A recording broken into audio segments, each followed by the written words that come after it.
One question I always get asked is, Sam, as a Toronto real estate agent, you work with buyers a lot. Who is exactly buying homes right now? Who can afford these high prices, these interest rates? Furthermore, how much do they actually need to earn in order to purchase a home? In today's video, I'm going to answer that question for you, going based upon my experience as a Toronto real estate agent who actively works for many buyers across the GTA market, and the latest rate hub report that we have access to in terms of how much you need to make in order to afford a home and who's actually out there buying. As we know, Toronto and GTA home prices have declined since all-time peak prices in February of 2022. They're still at the point of recording of this video shy of the peak in 2023, which was spring 2023.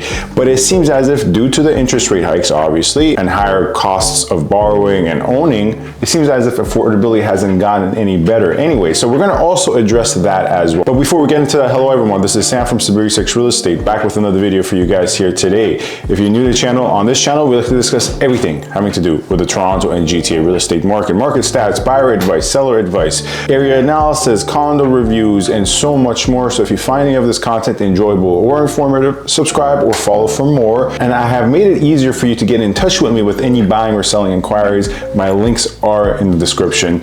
Looking forward to hearing from you if you are a buyer or seller out there. Anyways, let's get to the point of today's video, right? Which is the affordability issue. Who is actually purchasing homes? How much do they need to make in order to afford homes? And in order to answer this, I'm going to go based upon my experience as a realtor and also what the numbers say. So let's start with the numbers first, because I think that's a more instructive place to start. So let's quickly take a look at this Rate Hub report as referenced in this Block TO article.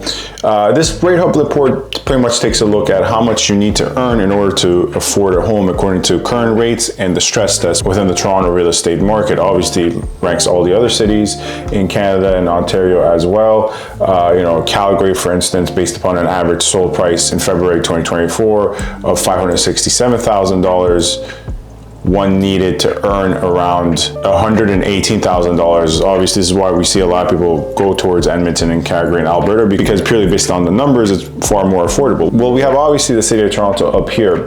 We see that as of January 2024, the average sold price in the city of Toronto across all property types was $1,065,000. And because of that, assuming a 5.7% interest rate and a stress test of 7%, 7.7 to be exact, you need to earn $210,000. Well, as of February 2024, obviously things haven't improved, right? Average sold prices increased month over month. Very normal, very typical, very seasonal across the city of Toronto for all property types. Once again, this is the average, $1,093,000. And now the threshold that you need to earn has increased by $4,000 to $214,000. And the article below mentions clearly that they're assuming 20% down payment, right? So nothing like a 50% down payment or 5% down payment.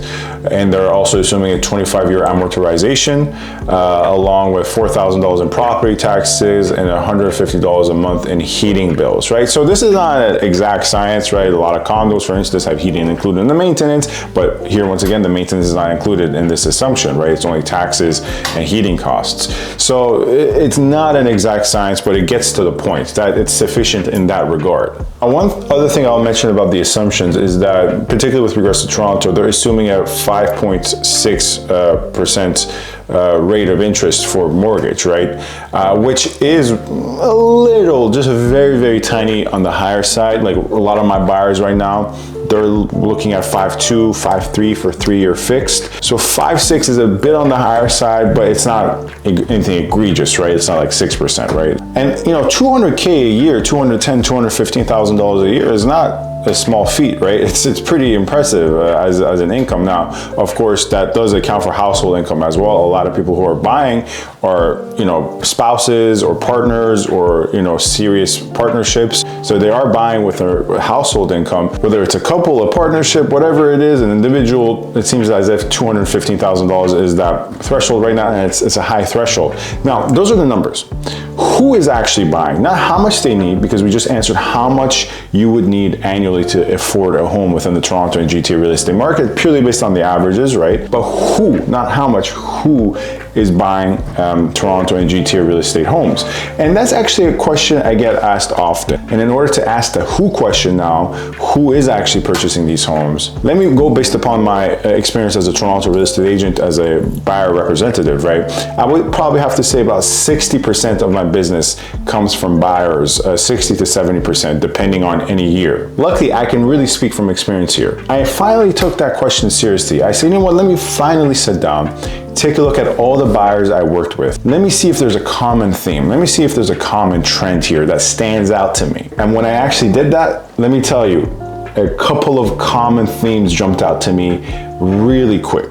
And to explain what that is, right, let me use the previous year in full, 2023, as an example. Obviously, at the time of recording of this video, it's March 2024. We're only 3 to 4 months into 2024. So let me use all the purchases I did as a Toronto real estate agent, all the clients, home buyers I represented in 2023 as an example. But when I sat down and took a look at all the home purchases I was a part of for my Toronto home buyers, whether it's a condo in downtown, a detached home in Vaughan or Richmond Hill, a condo in Peel, a condo townhouse in Durham, and everything in between, I noticed that as part of my over 15 purchase transactions, so 15 and more purchase transactions that I had in 2023, my buyers, for the most part, not all, but I would say 90% of my buyers fell into one of two camps. They were either working in tech, whether the tech is cybersecurity, whether it's software developers, whether it's cloud computing, or even project managers, which is not a tech job, but in tech companies, for example. So they were either working in tech, or they were 50 years in age to 60 years in age, plus nearing retirement or almost retired, operating with a significant amount of liquidity and cash. And the in-between buyers were few and far in between. Really the definition of that phrase. Majority of my buyers were either here in the tech space, or once again, older individuals, 50, 60 years in age, buying mostly with cash. And I think that's not a coincidence. I think that says a lot, right? Right now, it's the high earning individuals who tend to be in tech, and the high wealth, net worth individuals who tend to be older, that are really operating with a lot of power within the Toronto and GTA real estate markets. That's not to say, once again, there are outliers here, that don't fit neatly into either category. I had some buyers that did not fit neatly into either category. And also keep in mind, this is just my experience, right? This is anecdotal at best. Now, touching a little bit more on the affordability issue, right? I've made my position clear on this in previous videos in many years. Although when we went through the numbers earlier, we saw that affordability hasn't increased. Although home prices have come down on an average basis, on a median basis, affordability has not increased because of mortgage rates and interest rates increasing and other costs of living. And the conventional wisdom is, it doesn't matter if you're buying in a low price market with a high rate versus a high price market with a lower rate. Ultimately, your monthly is going to be the same. If not, your monthly amount, your affordability, is going to be higher in a market where prices are lower but rates are higher. That's conventional, but I don't agree with that. You're not looking at the big picture. I still maintain that it's, I would say 95% of the time, better to buy in higher interest rate markets with lower home prices. And you may ask yourself, well, why is that the case, Sam? If the monthly amount doesn't really change that much, why is it better?